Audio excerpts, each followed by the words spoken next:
Magandang gabi po mga kabayan. Andito naman tayo, maghatid tayo ng mga pangyayari na magbabasehan ng ating komento. At itong mga pangyayari ngayon, pinangungunahan ito ng mga pangyayari na natagpuan na 14 na senador pala ang pumirma sa blankong Bicameral Conference Committee report na pagbabasihan ng ginagawa ng enrolled bill ng budget. At ang enrolled bill na budget, yan ang final copy na pipirmahan ni Ginoong PBM. So, ang nangyari po pala ay ang kutsabahan, ang pangyayari ng kutsabahan ay nangyari sa gitna ng uh, mga congressmen na congressmen sa pangunguna ni Romualdez at mga senador sa pangunguna ni Chis Escudero at saka ni Grace Po. So, ito pa lang ay nangyayari yung mga kabulukan sa pagnanakaw sa gobyerno. Nagsimula yan pala, hindi yun sa pag-ano ng mga budget, mga project o kung mga supply, mga ayuda. Dito nagsimula sa budget mismo. Hindi sila kasi makapag-produce ng pera para sa mga proyekto, para sa budget kung wala pong tinatawag na budget. So, okay? So, kailangan mo na magkaroon ng budget na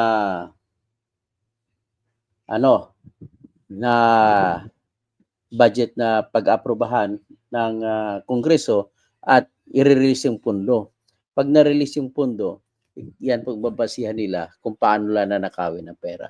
So bagong lahat, ay magandang gabi po kay Abit Bautista. Sabihin ko na, I'm broadcasting from the island of Bohol. Napakalaki naman ng Bohol ito. Hindi ko matagpuan kung saan ako sa Bohol. So anyway, at bago ang lahat, nais ko naman ng pakilala. Ako po si Engineer Dr. Toto Bunyog Kausing. At ito po ay maghatid naman tayo ng mga pangyayari na reasonably na pinanimulaan kung totoo. At base sa mga pangyayari, kung ano nangyari, maglalagay tayo ng tinatawag na opinion natin.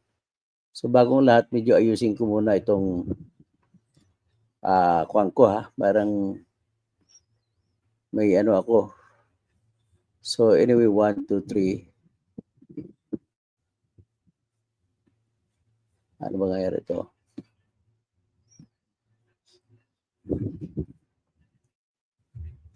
Anyway, pagpadiretso tayo habang inaayos ko yung problema sa aking live stream. So edit.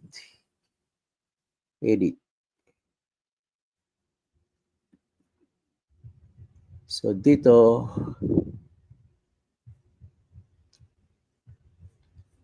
tingnan ko muna, i-check ko muna ang aking live stream kasi medyo may problema. So yun, magdidiretso, magkakasalita na ako.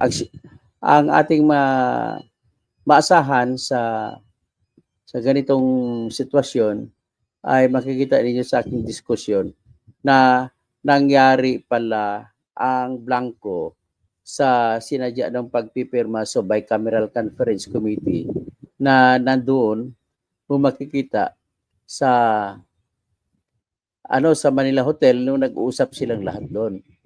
So nag-usap silang lahat doon ay ang pinag-usapan nila doon kung paano pagtagpuin ang nagkakaiba-ibang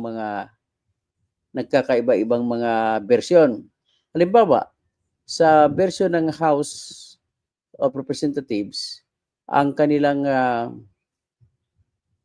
pundo na hiningi ay lagyan ng 39 billion ang akap. Pero pagdating naman sa Senado, tinanggal ni Amy Marcos bilang chairman siya ng DSWD committee, ay tinanggal niya yung tinatawag na akap. So ngayon, kung tinanggal niya yung tinatawag na akap, ano yung resulta nun? Hindi magkaroon ng pagkakaiba ng bersyon ang House at saka yung tinatawag na Senate version. Tika mo na, mag-reload lang ako ha.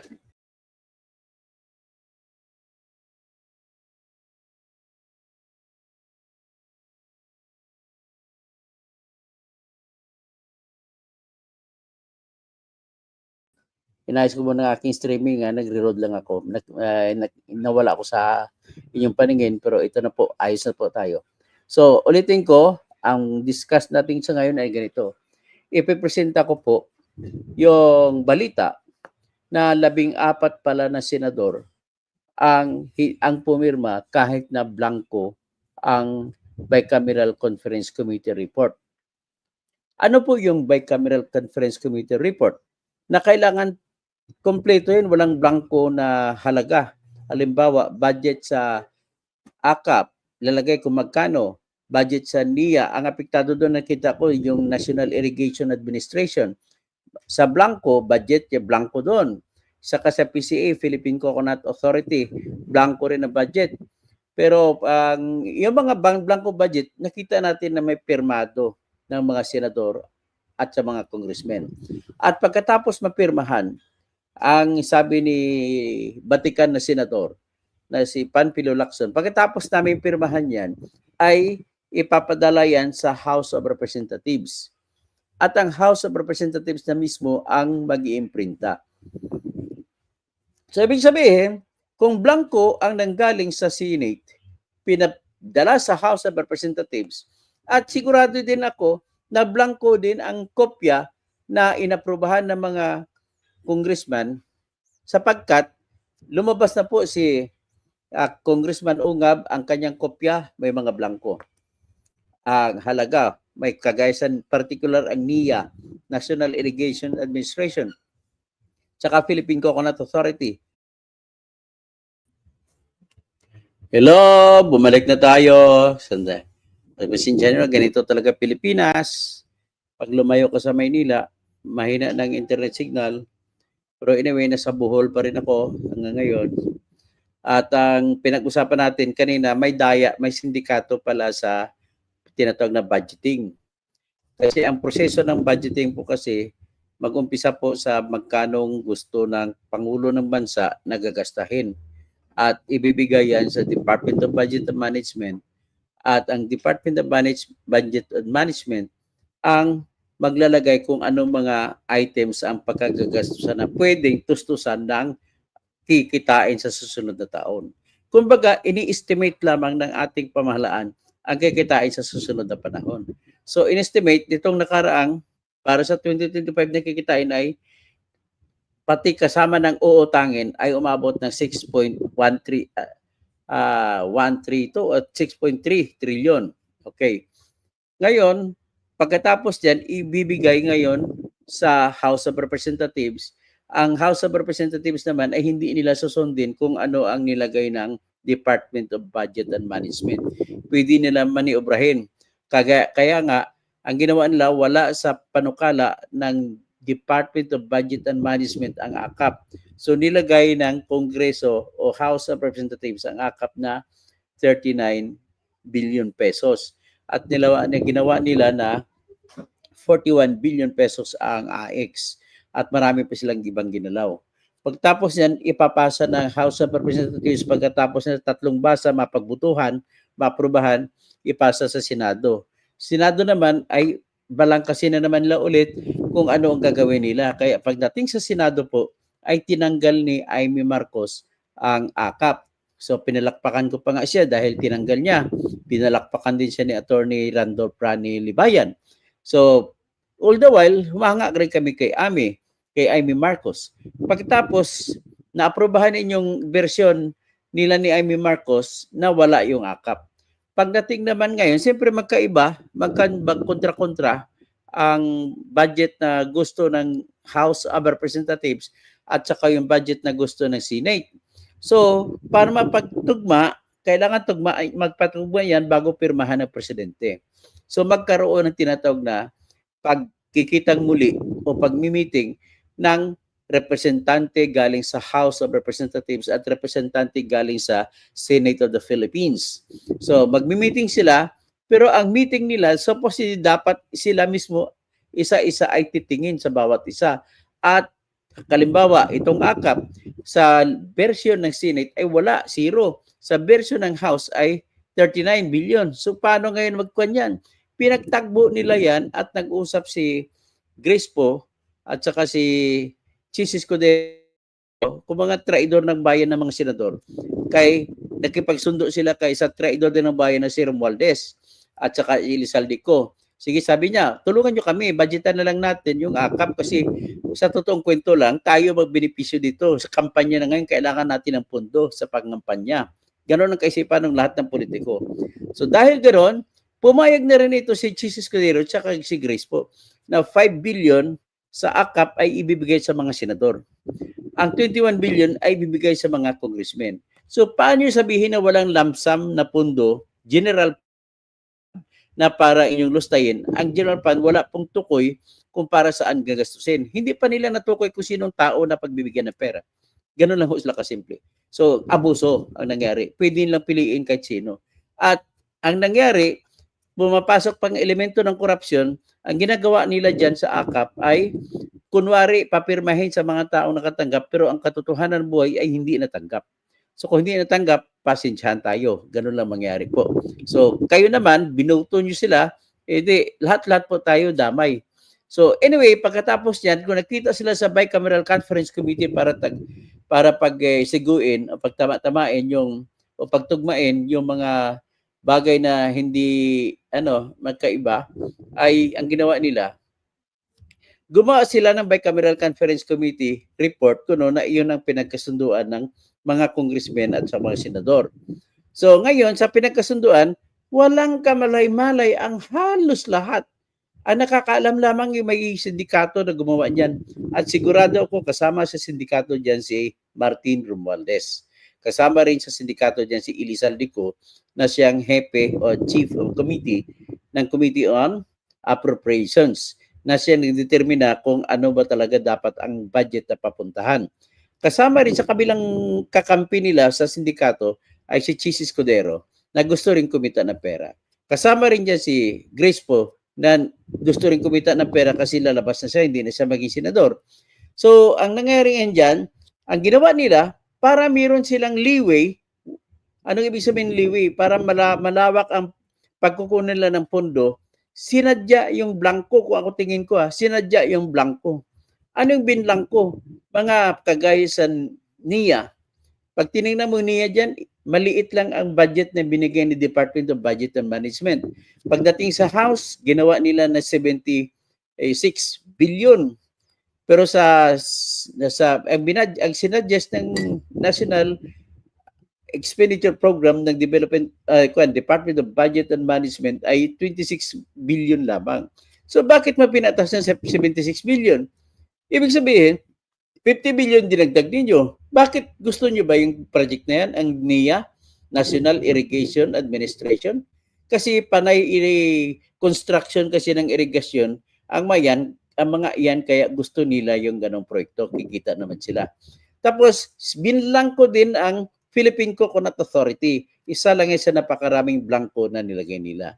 So, ibig sabihin, ang nakikita ko rito na posibilidad na gagamitin ng blanco para kung gagawa na sila ng imprinta ng final na kopya na ipapirmahan ni Bongbong Marcos, ay masusuri na, kikwentahin nila at saan sila ngayon kung papulot. Ang tawag niya na to widen the space for their corruption. So ngayon, ang nangyari, sa final na yan, ang NIA ginawa na lang nila ng 56 billion, mas mataas pa rin kaysa 24 billion. Ang PCA o Philippine Coconut Authority sa budget na inaprubahan ng House of Representatives ay umabot yan ng 1.1 billion. Pero dahil kablangko, ang final na nilagay nila sa kopya ng budget law na pinirmahan ni BBM ay nakalagay lamang na 800 plus million. Ganun po ang laro nila. Ngayon, ipipresenta ko ngayon po ang interview kay Senator Lacson para pinakita niya kung gaano ang paglalaro ng mga sindikato. Sa kanyang time, 2018, at para sa 2019 na budget, nakita nila bago pinirmahan nila yung enroll bill na inimprinta sa House of Representatives, nakita nila yung budget na inaprubahan nila sa Bicameral Conference Committee ay mas maliit ng dihamak kumpara doon sa ginawa ng House of Representatives na kuno, yun ang pinag-usapan. Pero hindi, may daya talaga pala na nangyari. So ang tawag ko dyan, may mga singit gang dyan sa House of Representatives. So walang ginagawa niya magsingit-singit ng pondo.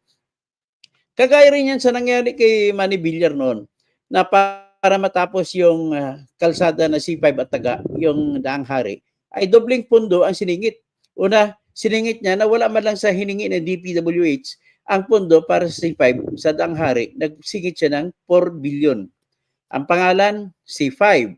Pagkatapos, wala silang kamalay-malay, siningit ulit ang pangalan naman, President Garcia Highway. So, the same road, the same highway tinutukoy, pero iba-ibang pangalan. At bagong 4 billion naman ulit. Ganun po ginawa, kaya nagawa ang Daang Hari. Ang siste pa, ngayon, ang Daang Hari ay sakop na ng Villar City. So kita niyo yung tuso ng idea ng mga bilyar. Kaya mga bilyar na yun, mga pamilya magnanakaw talaga yan. Kaya huwag nyo ibuto si Camille Villar na siyang top-notcher sa advertisements. Mahigit 1 billion na pong ginastos niya. Okay? So, kailangan magsawan pag ipangalawa sa paggastos dyan na 1 billion megit. Si Amy Marcos, saan ba kaya nila kinukuha ang pera niya pang advertisements? O sige, tatakil na natin sa sunod advertisements. O ngayon, sa report naman na tinalakay naman Atty. Randolph Libayan, pinresenta niyang balita na may isang grupo na magsasampa na ngayon ng kaso na ipapadeklara na wala na bawal sa batas, bawal sa konstitusyon, ang budget na 2025.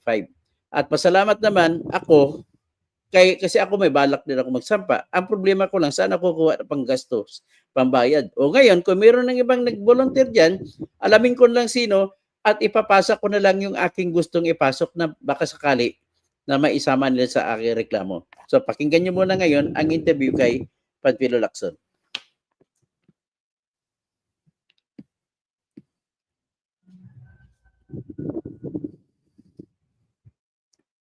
Ito yun ito yan. Ipasok ko muna. Pagpasensya na pala ako na wala ako sa ere. Bumagsak ang internet signal dito sa Bohol. Ayan, pasensya na kayo. Net 25. Sa Net 25. Net 25 na ba? Hingi na lang po ako sa inyo ng pagpasensya, gagamitin ko pag intriga kami ni Patty, sabi namin, bakit yung BICAM report na yan na linalabas, yung I think about 10 pages, na may mga items na blanco yung amount, pero pirmado, how can it be possible to affix your signature on pages na blanco yung alokasyon kung magkano? Yan ulitin ko lang, gusto ko lang stress, na 14 na mga senador ang pumirma sa Bicameral Conference Committee report na kahit may blanco. At yung blanco na yan, iimprinta na naman la ulit at sila na maglalagay diyan sa House of Representatives ng magkano ang pondo ilalagay nila. At kung mailagay nila kung magkano, ay ngayon, yung pag-imprinta, yun ngayon ang isasalang nila kay President Bongbong para pirmahan ni Bongbong. Ito naman si Bongbong, in fairness sa kanya, sa ito naniwala ako, inosente siya.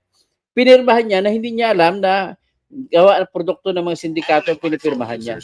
At nais ko lang sana i-stress na mga mali-mali mga vlogger na makabongbong. Bakit niyo tawagin si Duterte ang may mali? Tama po si Duterte dito kahit hindi ako kumakampi kay Duterte, pero sa usapin kung totoo ba yung blanco, totoo po yun. Mga kwan talaga kayo, mga bobo talaga kayo, sa totoo lang. Hindi ko na mabanggit yung ibang pangalan kasi ayaw ko naman sila siraan. Pero sigurado po na ang dokumento na tinutukoy na may blanco ay yung Bicameral Conference Committee. Hindi po blanco ang GAA. Ano ba yung GAA? Yun yung General Appropriations Bill na naging General Appropriations Act nung pinirmahan ni Bongbong Marcos. Kaya wag niyo kayo ng depensa sa mga mali. Anong klase ito mga BBM vloggers na to? Feeling niyo kayo pa nakakaintindi. Ito, pakinggan niyo ulit yung 14 na senador na pumirma sa blanco na Bicameral Conference Committee report. Yun ang unang-unang anomalya o controversy. Kasi pag pumirma ka ng BICAM report, kasi alam niyo yung BICAM report, subject to ratification, hindi pa final document yun. Correct. Although, pagdating sa plenary ng both houses at ira-ratify, hindi pwedeng amyendahan na yung BICAM report. It is only subject to rejection or ratification. hindi nangyayari yung eto na yung BICAM report, magkakaroon pa ng debate pa sa, of course, pwede mangyari yun, ano? Bago mag-ratify, pwede may tumayo at mag-question. Ang mangyayari doon, i-reconstitute yung BICAM, ibabalik sa BICAM yung report, yung committee report, para pag-aralan muli. Pwede sana nangyari yon dahil kung nakita ng ilang senador at na-question nila sa floor bago magbotohan sa ratification, na may mga blanco, valid yung ground para ibalik uli sa BICAM, mag-reconstitute yung BICAM at hindi i-ratify muna. Maski ma-delay yung pagpapasa ng budget at abutin pa ng Enero para magkaroon ng ilang panahon na magkaroon ng reenacted budget, mas mahalaga yon, mas mahalagang ma-correct yung mga mali kasi hindi pwedeng merong blanco. Noong 2018, natatandaan ko, para sa 2019 budget, meron din ganyan nangyari. Pero iba naman yung, parang deja vu nga ito nung malaman ko tungkol sa mga blanco. Kasi ang nangyari noon, nag-ratify kami, nag-ratify yung House sa ilalim ng ni Speaker GMA pa ito noon. Ano? Napansin namin ng mga staff ko, teka muna, parang magkaiba yung na-ratify namin sa Senado na yung ganun din ang na-ratify na para faithful reproduction yan ng BICAM report, yung enrolled bill. Pero nang nakita namin yung enrolled bill, bago na pirmahan ni Senate President Soto, nakita namin na teka muna magkaiba yata ito. Merong para namamasyal na 75 billion pesos worth of different projects na nasama sa enrolled bill na hindi kasama sa ratified version o ratified BICAM report. So pinwestiyon namin ito. Pinagbigay alam namin kagad sa Malacanang. And si Pangulong Duterte through ES Bingbong Medialdea, kinausap namin, nag-usap-usap muna kami. Ang maganda noon, nagkakausap kami ng majority sa minority. Nagpulong kami noon, Senate President Soto, Senator Drilon ng minority bloc. Si Senator Loren Legarda, siya yung Finance Committee Chairperson. Tapos si Senator Gringo Honasan. So, kinusulta namin kasi walang lawyer sa amin. Kinusulta namin si Senator Frank. Ano magandang gawin ni Espirito? Kasi baka masisi naman siya kapag hindi niya pinirmahan yung enrolled bill, madi-delay yung budget kasi Disyembre na yon. Maganda ni Senator Drilon na parang i-annotate para bang i-qualify yung pagpirma. At yung ganun nga ginawa ni Senate President Tito Sen, na sinasabi niya doon sa pinirma niya, ang pinipirmahan ko lamang yung nakapaloob doon sa aming niratify na BICAM report. Hindi ko pinipirmahan yung enrolled bill mismo. Parang kinwalify niya. So anong nangyari, masusing tiningnan uli ng Malacanang noon at nakakita pa sila ng additional pa mga 20 billion. Wow. So yun ang pinakamalaking dito. Message na ginawa ng Pangulo na umabot ng 95.3 billion pesos. Galing kasi yun sa... Sana kung may nakakita rin senador na iba yung enrolled bill, assuming Assuming. kasi maraming possibilities dito, hindi pa maliwanag Yung bang mga blanco, sino nag-fill in the blanks? Correct. Kung yung mga blanco sa BICAM report, doon sa Senate version na siya ring, I assume, na BICAM report ng House, napila pa nito noong pinrint yung enrolled bill, dapat bagsakan ng sisi rito yung House. Kasi ang nagpiprint ng enrolled bill, House hindi naman Senate Kaya nga nangyari nun, iniba nila yung enrolled bill doon sa ratified na BICAM report. So kung gano'n na nangyari, ang bunto ng sisi dapat nasa House of Representatives. Kaya nga binubuntong ko ng sisi, ang arkitekto nitong Blanco na sindikato ay walang iba kundi si Tambalos Los at saka si Elizaldico. At nakipagkutsaba naman dito si Chis Escudero at saka si Grace po. Kaya yan po ang nangyari sa bansa natin. So, ang binoto natin, mga bright magnakaw. Yan po napakakalungkot sa nangyari sa ating buhay. So ngayon, pagpatuloy ko lang yung sinasabi ni Panfilo Lacson. Pakinggan natin. Patapos na ito. Representatives. Well, may part din ng Senate kasi bakit hindi nyo pinoint out? Teka muna, may mga blanco ito o kaya yung BICAM report na na-ratify natin na iba sa enrolled bill. Ang isa pang problema na mas siguro mas malaking kasi kung as is may mga blanco I mga blank na appropriations nasa DA Department of Agriculture, meron sa NF, meron sa Oo nga. PCA, Bakit sa meron sa Fisheries, Office Irrigation. of the oo. Secretary. May mga ganon, ano? Mm-mm. Nakita ko mismo kasi napadala na ko ng kopya. Yeah. And at least 14 Ayun na. senators. gusto ko lang sabihin na mismo si Panfilo Lacson nagkonfirma na may mga blankong nga talaga. Ang nakapirma Oh. doon sa BICAM report na may mga blanco. Oh.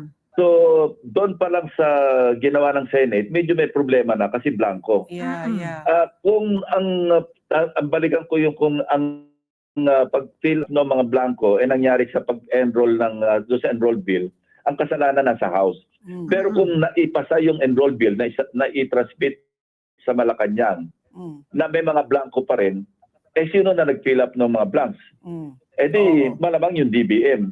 Or kung sino man yung mga ahensya pa na bago isumiti sa Pangulo para pirmahan yung mismong GAA, Mm. napilapan, pero ng executive branch. Mm. Mas anomalous yun. Executive branch, hindi pwede mag-amyenda Mm. item dito, pero hindi pwedeng ibahin ng Malacanang kung ano yung tinransmit sa kanyang enroll bill. Hindi pwede mag-amyenda. Oo. So yun ang dapat tingnan natin. Madali lang namang makita yan para ma-pinpoint natin yung responsibility. Mm-mm. I-compare natin yung ratified BICAM report doon sa enroll bill. Yun. Mm. And it's no joke. I Kung think, parehong-pareho yun at may Oo. blanco rin sa enroll bill, Oo. lahat may kasalanan. Oo. Both legislative at saka executive branch. Di- Pero kung yung enroll bill filled up, Oo. kumpleto, walang kasalanan ang Malacanang, kasalanan lamang yung House of Representatives, Representatives na pati na yung nag-print. Senado. Oo. Yan yung sinabi ni Panfilo Lacson na isang Batikan na senador at kabisado niya ang diskarte sa mga budget. No, I'm not endorsing him to vote for him. Pero sinaside ko lang siya by virtue of his experience at by virtue of integrity na magsalita siya kung paano proseso ay naniniwala naman ako doon. So ngayon ipapakita ko sa inyo ang original na budget na ginawa ng DBM. So ipapakita ko sa inyo ang ginawa ng DBM kung magkano. Particularly papakita ko sa inyo ang NIA. NIA. Sabi niya ay yung National Irrigation Administration. So, isi-share natin ngayon ang budget ng DBM sa NIA. Sabi niya ay yung National Irrigation Administration. Oh. So, isi-share natin ang budget ng DBM sa NIA. Ito ata. Share.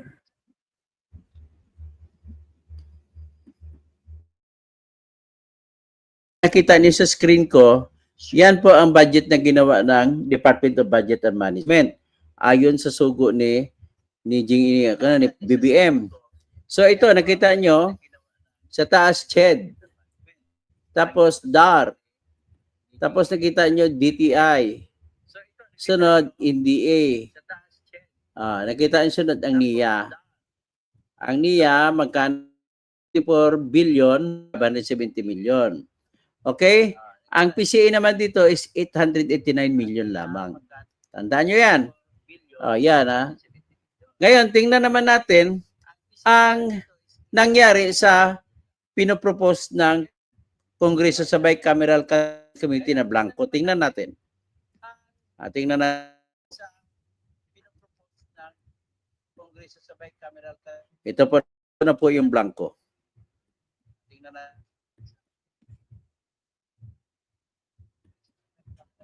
Ito na po yung blanco. So,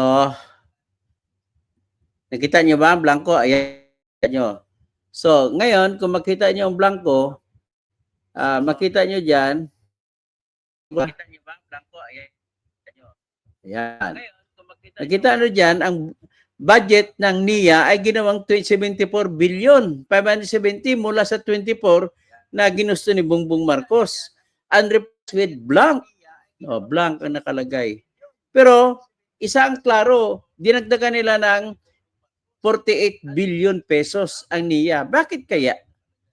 Bakit kaya ang gusto ng House of Representatives 74 billion kasi marami silang kikitain diyan sa pagpatayo pala ng pagko-construct pala ng mga irrigation systems, mga dam ay malaki kikitain nila. Kaya nilagay nila. Pero sa PCA hindi tinaasan ng mula sa 889 million pa rin. Pero pagdating sa final, pakikita nyo mamaya ang final. At hindi rin siya ang DAR naman dito, acronym DAR, ay tumaas ng 2.145 to billion 145 million kumpara sa 1 billion 793. So umakyat is 400 billion. So yan ang nakikita niyo. So nakita niyo ang laki ng diferensya. Ngayon tingnan naman natin ngayon yung final sa GAA na inimprinta nila. Sa inimprinta nila ito 'yon. Bago pirmahan ni Bongbong Marcos, ito na po 'yun ang pinapirma kay Bongbong Marcos.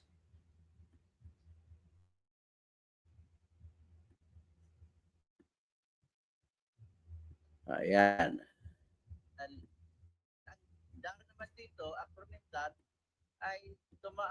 Ayan na, ito ng version na pinirmahan ni Bongbong Marcos. So tingnan ninyo, ang NIA naging 56 plus mula sa 76 na lang.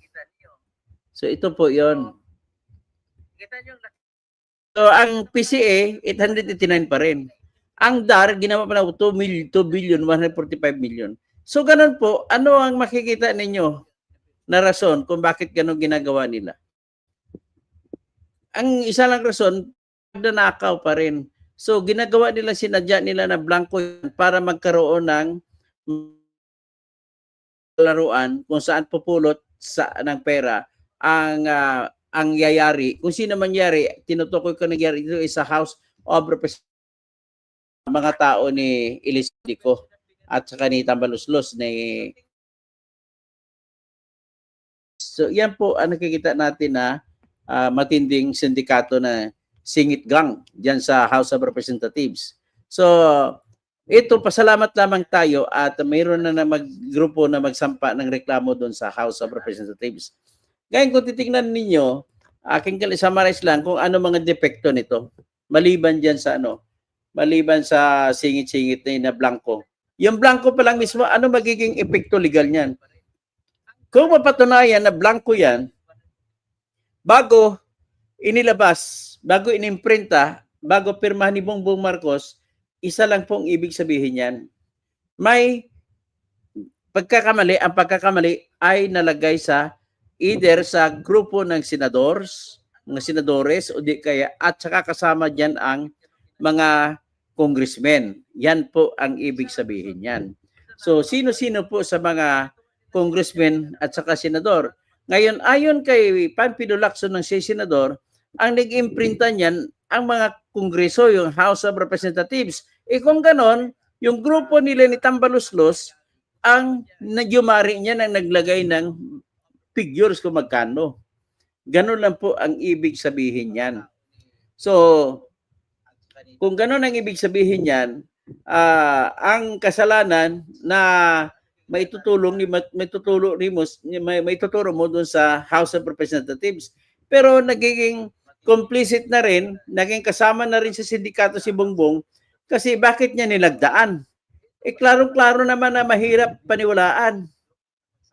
Yan po ang makikita natin dyan. So sa BICAM report, ang mangyari dyan, nagkakaroon ng falsification, makukulong sila.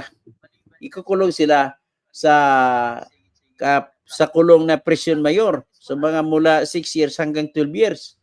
So ngayon, sa pagpalsipika na kunwari may inaprubahan na pundo, yun pala wala sa totoong kwenta.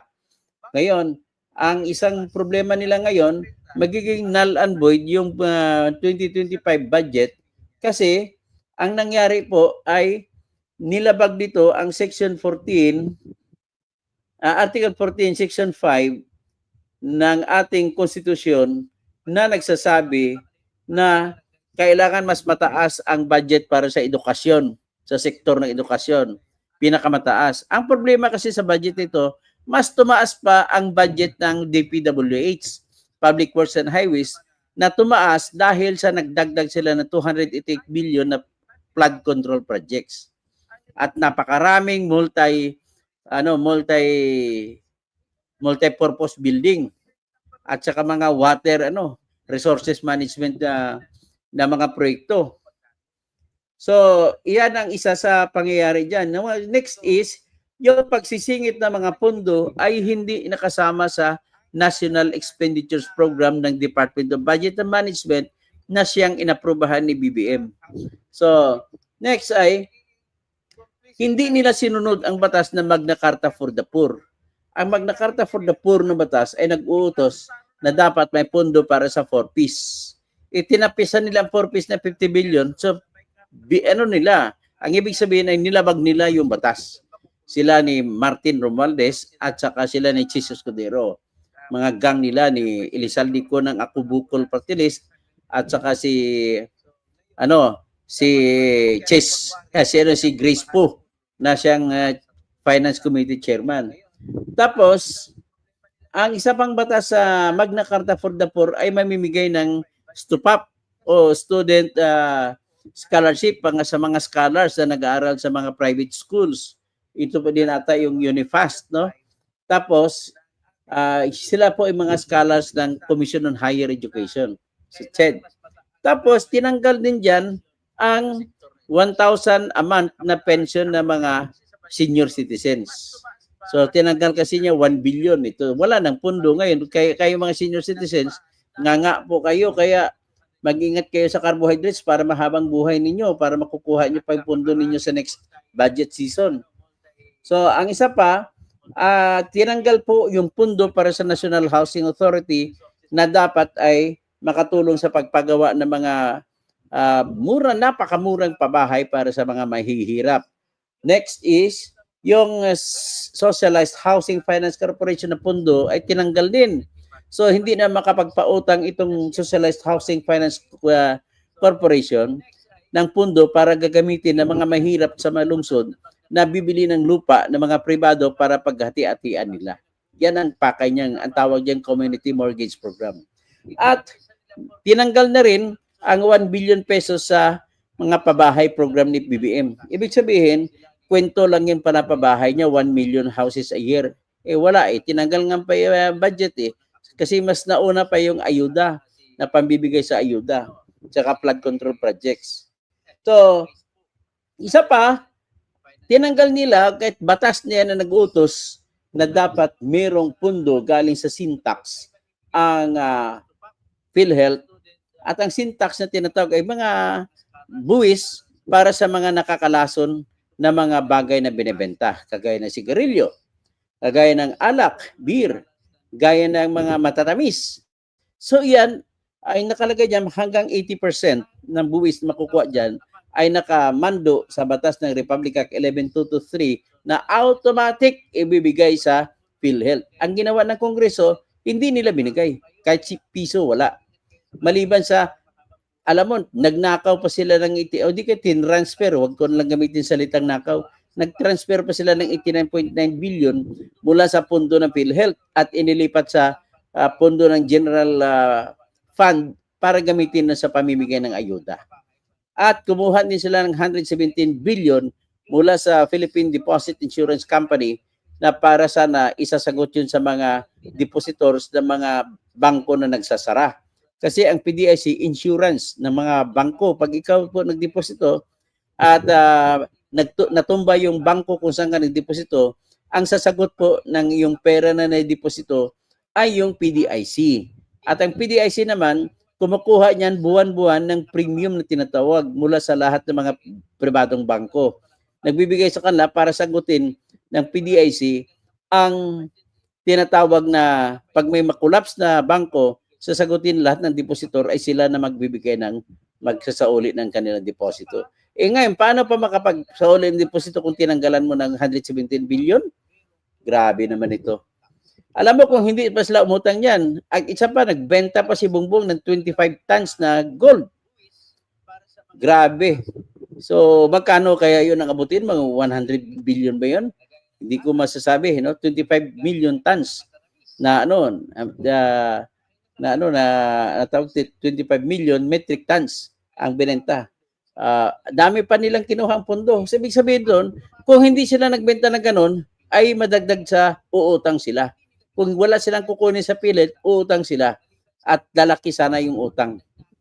Mas malaki pa kaysa ngayon. Ang utang natin ay sa November, 16.009 trillion. So ngayon, ang ginawa nila para masunod nila do konstitusyon na mas mataas pa rin sektor edukasyon kasi mababa lang 900 plus billion lang ang sa sektor education.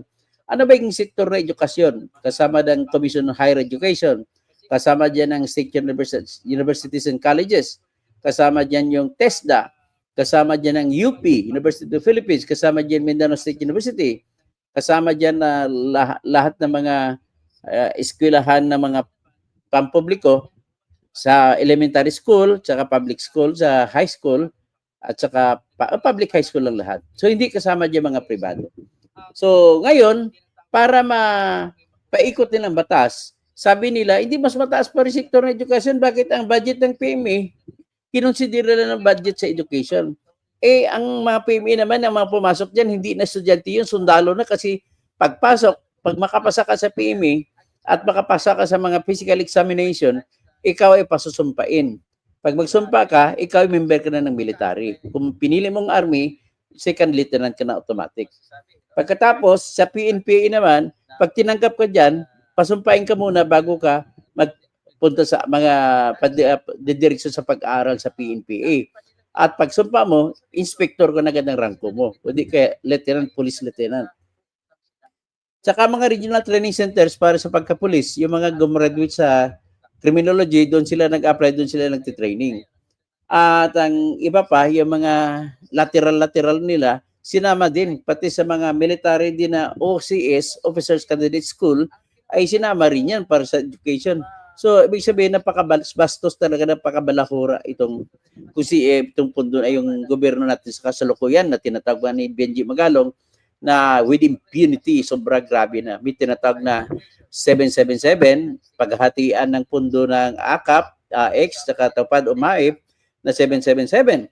Ang mga congressmen na hihimod sa puwit ni Romualdez at magjo-join sa mga sortie kahit saan pupunta, ay automatic makakuha ng 7 million mula sa AKAP, 7 million mula sa AX, 7 million mula sa TUPAD o sa MAIP. Ngayon na 7 million na binibigay, may kondisyon na sila dyan, ayon sa reporter na kaibigan ko, na ang 4 billion ay ibabudget nila, ibibigay nila sa mga tao na dapat pagbibigyan. Ang 3 million ay kanilang ibubulsa. Ganun po ang ginagawa nila. Maliban pa dyan, may isa pang sindikato style sila. Ayon man pa rin to kay Mayor Benji Magalong na dating 2-star general sa Philippine National Police at magna cum laude graduate sa Philippine Military Academy. Sabi niya, mayroon pang isang 30 skandal na diskarte. Pag ikaw ang host na congressman, sa lugar kung saan pupunta, bibigyan ka ng 30 million ni Romualdez mula sa AKAP. 30 million din mula sa AX at 30 million mula sa TUPAD o sa MAIP. Ganun po yung ginagawa niya. Kaya, nung pumunta sa District 2 ng Batangas, si Romualdez, kahit tuwa si Congressman Jinky Luistro. Kaya nga, walang ayuda kung wala si Martin Romualdez. Hindi babaha ang ayuda kung hindi wala si Martin Romualdez. Yun.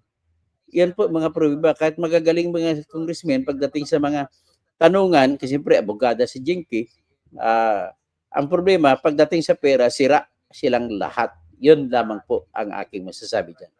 So ngayon, nakita nyo na talagang klaro, beripikado ang singit gang. Ang singit gang dyan sa Kongreso. Ang purposeless, sila naglalaro hindi sa mga batas na ginagawa, kundi sa mga budget na ginagawa.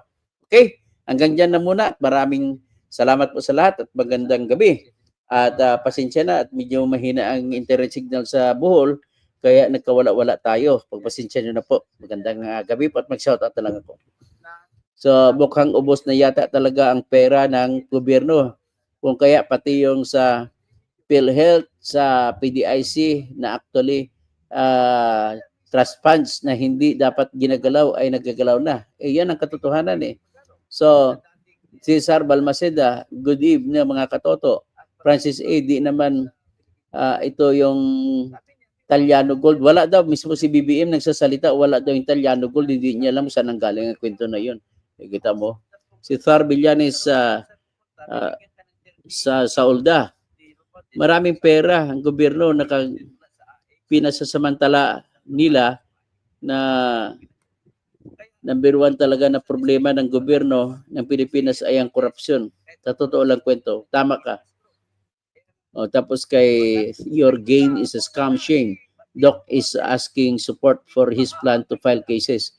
Gusto ko sana yan, suportahan nyo ko dyan. Pero ang problema lang, pero mas maganda na tayo mismo papile laban sa mga tapos may isa pa competition ipapile. Sana matulungan nyo ako. Magbigay lang kayo ng inyong donation at may isa pa kong isang kaso na hingin ko sa Supreme Court na ideklara na null and void ang tinatawag na Section 29 ng Republic Act 436. Siya yung random manual audit ng tuwing eleksyon. Kasi nakalagay po sa batas na Section 29 ay ganito. The random manual audit shall be determined by the COMELEC. Ang problema kung COMELEC ang mag-determine, paano i-check ng COMELEC yung kanyang sariling trabaho?